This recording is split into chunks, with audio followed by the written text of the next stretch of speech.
पर जाने की हमने सीमा कर रखी है तो उसका उल्लंघन करना। अब अदा में अधो ने नीचे नरक में जाने की आपने सीमा कर रखी है। अब ध्यान रखना, नरक में आप पर्याय बदल कर जाएंगे, बिना पर्याय बदले आप नीचे नहीं जा सकते हैं। तो नीचे की आपने सीमा कर ली और कुछ ऐसी आपको योजना लग रही है कि कुछ और खुदाई की जाए, कुछ और मिल जाए, तो उसको अधा व्यतिक्रम कहते हैं। और तिर्यक, तिर्यक का मतलब है अब बची 8 दिशाएं, ऊपर ले लिया नीचे ले लिया तो ऊपर का उल्लंघन नहीं करना, और अधा माने नीचे का उल्लंघन नहीं करना। और उसके बाद में आता है तिर्यक माने 8 दिशाओं का जो आपने सीमा कर रखी है, मर्यादा कर रखी है कि इतनी सीमा से मैं आगे नहीं जाऊंगा। आपने नियम ले लिया कि हम जयपुर से बाहर नहीं जाएंगे। आप जयपुर से बाहर नहीं जा रहे हैं, फिर धीरे धीरे करने लगे जयपुर जिले में चल रहे हैं भैया, हम जयपुर से बाहर नहीं जाते हैं, जयपुर के अंदर ही रहते हैं और जयपुर जिले में ही रहते हैं। पहले जयपुर जिले की बात नहीं थी जब आपने नियम व्रत लिया था, उस समय जयपुर के बाहर की चीज अलग थी और जयपुर के अंदर की बात अलग थी। तो ऐसे ऊर्ध्व अधा और तिर्यक 10 दिशाओं का हमने उल्लंघन किया हो। फिर क्षेत्र वृद्धि, क्षेत्र वृद्धि का मतलब यह है कि हमने क्षेत्र की वृद्धि कर ली, खेत की वृद्धि कर ली। हमारे पास में 4 खेत थे, बगल के 2 पड़ोसियों की खरीद ली, इसको कहते हैं क्षेत्र वृद्धि। फिर 5वें नंबर पर आता है स्मृत्यंतराधान। स्मृत्यंतराधान ऊर्ध्वाधस्तरीय व्यतिक्रमक क्षेत्र वृद्धि स्मृत्यंतराधानानि, अर्थात भूल जाना। प्राय करके ये बीमारी लोगों को अधिक रहती है कि वो अपने आवश्यक कर्तव्यों को पता नहीं कैसे कौन से कारण आते जाते हैं कि जिनके कारण वो उनको विस्मृत हो जाते हैं या उनको आगे पीछे करना पसंद है। जो जिनागम में कहा गया है कि जिस समय आपको सामयिक करने की व्यवस्था है उस समय आपको सामयिक करना चाहिए, जिस समय आपकी जो व्यवस्था है उसका विस्मरण नहीं होना चाहिए।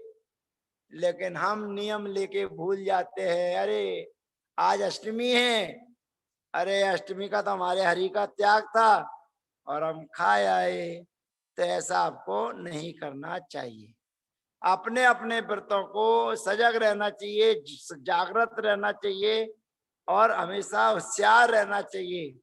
तो स्मृत धान, भूल ही गए कि हमने कोई व्रत लिया है या नहीं लिया है, हमने जो कोई सीमा बनाई है या नहीं बनाई है, उसको भूल जाने का नाम दिग्व्रत के अतिचार है। अब दिग्व्रत के बाद में आता है देश व्रत, भैया जी जीवन इसको दोबारा पर्यंत के लिए।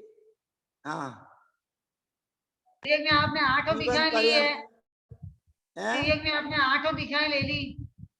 हाँ, तिर्यक माने 8, ऊर्ध माने ऊपर, अधा माने नीचे और तिर्यक माने 8 दिशाएं हमने भैया जी ले जो ली। अपन तिर्यक लोग बोलते हैं, तिर्यक लोग, तो तिर्यक लोग में तिर्यक वहां पे लोक का मतलब होता है मनुष्य लोक। तिर्यक लोक का मतलब होता है मनुष्य लोक। तिर्यक लोक का मतलब होता है तिर्यंच लोक। जहां जहां तिर्यंच पाए जाते हैं उसे तिर्यंच लोक कहते हैं। तो तिर्यंच 8 दिशाओं में पाए जाते हैं, ऊपर स्वर्गों में नहीं पाए जाते, नीचे नरकों में नहीं पाए जाते हैं, उसको कहते हैं तिर्यक लोक। अब और यहाँ भी तो पर एक स्मृत्यंतराधान भैया माने जी, भूल गए। अभी तिर्यक का और भी अर्थ है, वो भी बताइए, 2-4 अर्थ और है, 2-3 अर्थ। आवाज कम आ रही है। भैया जी तिर्यक के और भी अर्थ हैं, वो भी बताइए 1-2 अर्थ। काहे के? तिर्यक, तिर्यक, तिर्यक माने तिर्यक, तिरछा या सीधा समतल, ऐसे भी कोई अर्थ है ना? अरे तिर्यक के तो फिर शब्दकोश में जाएंगे अपन तो न जाने कितने अर्थ तिर्यक के आ जाएंगे। तिर्यक माने टेढ़ा होता है, तिर्यक माने तिर्यंच गति होती है। तो यहाँ पर तो दिग्व्रत का मतलब है कि दिशाओं से मतलब है, दूसरे अर्थ से मतलब नहीं, क्योंकि अब आपने ये 10 दिशाओं की सीमा और मर्यादा कर रखी है। तो 10 दिशाओं की सीमा और मर्यादा से ही संबंधित तिर्यक का आपको अर्थ लगाना है। यहाँ तिर्यक माने तिर्यंच गति के जीव नहीं लगाना, यहाँ तिर्यक माने टेढ़ा में नहीं, टेढ़ा नहीं लगाना, नहीं।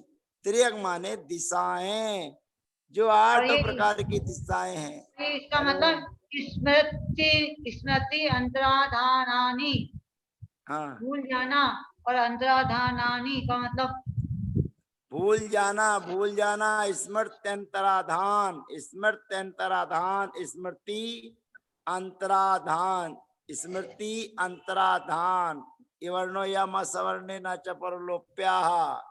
जो अंतराधान से आपका क्या मतलब स्मरण हुआ? है, जो आपने नियम व्रत ले रखा है, उसको भूल जाना। फिर अंतराधान वो सब एक ही तो बात है। उसमें अंतरा माने जो आपने स्मृति की है, जो आपने सीमा की है, उसको भूल जाना, में अंतर पड़ जाना, विस्मृत हो जाना। स्मृतरा धाना माने भूल जाना, विस्मृत हो जाना। में अंतर पड़ जाना मतलब यूं। हाँ, स्मृत आराधान, स्मृति अंतराधान माने स्मृति जो की है उसको याद नहीं रहना, भूल जाना, व्यवधान आ जाना। जो आपने नियम लिया है, जो स्मरण, जो आपने संकल्प लिया है, उसका स्मरण नहीं आना, भूल नहीं जाना कि हमने क्या नियम लिया है, ऐसा। अब आपने देश व्रत ले लिया है, और देश व्रत का मतलब होता है छोटा। बड़ी मर्यादा हो गई दिग्व्रत में, अब छोटी मर्यादा हो गई कि आज हम कहाँ से कहाँ जाएंगे और कहाँ नहीं जाएंगे। उसमें भी यदि आने जाने की व्यवस्था बनती है तो ये सूत्र बड़ा मजेदार है, बड़ी अच्छी चीजें आपको बताएगा। और चिंतन मनन करना, क्या बता रहा है, कहता है आनयन प्रेस प्रयोग शब्द रूपानुपात पुद्गलक्षेपः। आनयन प्रेस प्रयोग शब्द रूपानुपात पुद्गलक्षेपः। अब ये देश व्रत के अतिचार यहाँ पर बताए जा रहे हैं। हमने सीमा कर ली कि हम मानसरोवर मंदिर से आगे नहीं जाएंगे। अब आपने तो सीमा कर ली, लेकिन मानसरोवर से बाहर रहने वाले व्यक्तियों को आनयन बुला रहे हैं, देख रहे हैं, या घर के दरवाजे पर आप बैठ गए हैं, सामने वाले की चीज में बुला रहे हैं, भैया मैं वहां पर नहीं आ सकता हूँ, मेरा वहां जाने का त्याग है, मेरा घर से निकलने का त्याग है, तुम बाजार सिटी जा रहे हो तो वहां से ये चीजें लेते आना। तो इसका मतलब होता है आनयन। जो आपने सीमा मर्यादा कर रखी है, उसकी सीमा के बाहर की चीज को बुलाना। फिर कहते प्रेस प्रयोग, किसी को भेज देना। प्रेष प्रयोग, पहले बुला लेना या फिर वहां पर भेज देना। फिर आता है शब्द। अब आपने नियम ले लिया है कि मैं यहां से आगे नहीं जाऊंगा, तो आवाज लगा के आप बुला रहे हैं उसको, आवाज लगाई भैया आ जाओ। तो आवाज जो आपकी गई उसको कहते हैं शब्द अनुपात। शब्द आपने भेजा दिए, इधर रूपानुपात था, फिर शब्दानुपात आ गया। रूपानुपात का मतलब ये है कि अब आप अपनी चेहरे को दिखा रहे हैं, अपने घर के दरवाजे पर बैठ गए हैं और आपका खेत पे जाने का त्याग है, तो खेत पे जाने का त्याग है, और खेत घर के से आंगन से दिखता है, और वहां पर कटाई आदि का कार्यक्रम चल रहा है, खेती किसानी का कार्यक्रम चल रहा है। तो आपने नियम तो ले लिया है कि वहां पर नहीं जाएंगे, यहाँ से बाहर नहीं निकलेंगे, लेकिन यहाँ बैठकर आप सामने वाली चीजों को देख रहे हैं, दिखा रहे हैं। तो पहला हो गया आनयन, फिर शब्द, आवाज हमने बताई दी आपको, फिर रूप। अब आवाज आपकी नहीं पहुंच पा रही है, तो रूप आपके बैठ पहुंचने के लिए आपने बाहर आसन लगा लिया, कुर्सी लगा ली, ताकि सारी गतिविधियां उसकी सीसीटीवी कैमरे की तरह हमारे पास में आती रहें। इसका नाम है शब्द। शब्दानुपात, शब्दानुपात है, अब सबके साथ में लगाना है, शब्द अनुपात, फिर रूप अनुपात, फिर बाकी का अलग है। तो दो के साथ एक ना एक ही लगाना है, शब्द रूप और अनुपात। फिर आता है पुद्गलक्षेपः। अब आप जहां बैठे हैं वहां से ना कोई आपको दिख रहा है भैया जी और अनुपात नहीं क्यों दिखते लगाए? हुए अनुपात, भी रूप अनुपात, अनुपात आपने से वहां क्या ले आए पर मुझे? पहले रूप दिखाया और रूप दिखाने के बाद में फिर पुद्गलक छेपा, पत्थर फेंक कर आपने सामने वाले को अपने पास बुला लिया। इसको कहते हैं पुद्गलक छेपा। भैया जी अनुपात लास्ट से में क्यों आता लाए है यहाँ पे? पुद्गल छेपा। जब आपने सारे प्रयोग कर लिए, आनयन कर लिया, किसी को बुला लिया लेकिन फिर भी कोई नहीं आया, फिर सब प्रयोग कर लिया, किसी को भेज कर बुला लिया, फिर शब्द दिखाया, शब्द आवाज लगाई, फिर अपना रूप दिखाया। अब क्या करें आगे हम? तो कहते हैं इसको आपको ध्यान रखना है शब्द के माध्यम से, फिर सब प्रयोग के माध्यम से, और रूप अनुपात, और फिर पुद्गलक छेपा।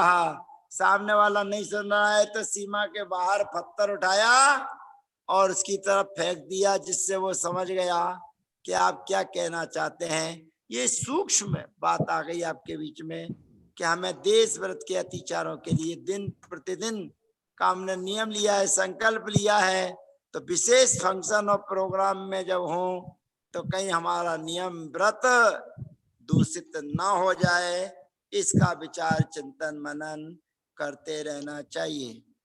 भैया जी आज अनुपात भगवान से का क्या दीक्षा लिया? कल्याण का समय भैया था, जी 78 भगवान अनुपात थे, से, सारी की सारी व्यवस्थाएं बनाकर आज आपका जो भी हुआ है समय पर हम आपके बीच में आ गए और माँ जनवाणी हमने और आपने सुनी। पर आज की जनवाणी में सुनने में हो सकता है कि हमारी लिंक आपसे नहीं जुड़ पा रही हो, नहीं पहुंच पा रहे हो, क्योंकि आज सुबह से लेकर शाम तक शरीर के द्वारा इतना श्रम हुआ है कि हम आपको बैठे बैठे हो सकता है कि हम कहीं दूसरी दुनिया में चले गए हों और कोई कोई शब्दों का पुनः पुनः रिवीजन आदि किया होगा। तो उनसे अपने को देश व्रत के अतिचार में जो देश व्रत के अतिचार बताए गए हैं, जो हम करते हैं उनसे बचना है, और जो नहीं करते हैं उनके बारे में जानना भी नहीं है। इस प्रकार देश व्रत के अतिचारों की चर्चा यहाँ पर हो गई। अब आप अनर्थ दंड व्रत की चर्चा कल करेंगे, लेकिन अनर्थ दंड व्रत के लिए क्या है, कैसे है, क्या बताना पड़ता है, उसकी चर्चा भी हम कल आपसे करेंगे। तब तक के लिए जय जिनेन्द्र,